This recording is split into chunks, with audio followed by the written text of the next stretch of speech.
Cumprimento o povo de Deus com a paz do Senhor.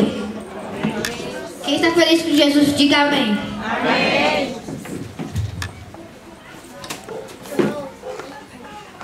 Irmãos, tem momentos nas nossas vidas que nós estamos tristes, mas Jesus lá do céu nos consola. Amém.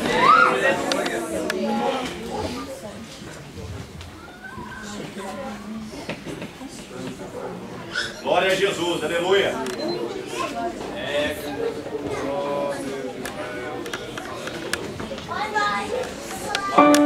Aleluia, glória a Deus. Glorifica o nome do Senhor Jesus.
Amém, que dupla linda, gente. Que maravilha. Louvado é o nome de Jesus Cristo.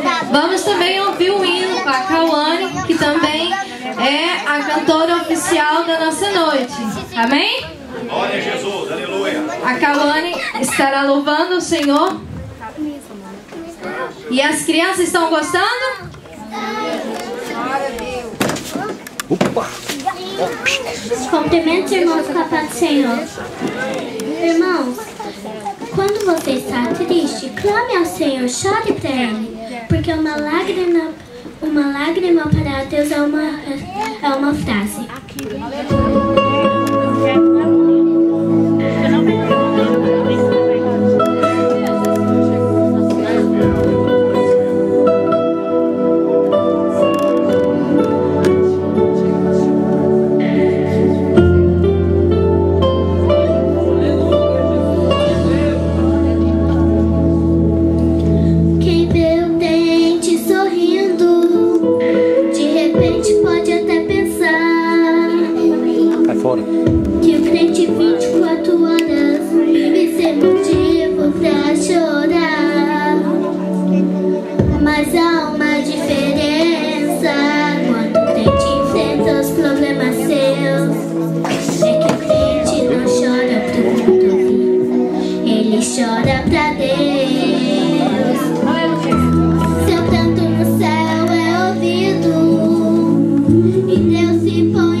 Gostaria de estar convidando o Antônio, né? Ele vai estar lendo um versículo na Bíblia. E logo após o Antônio, a Débora também estará louvando ao Senhor.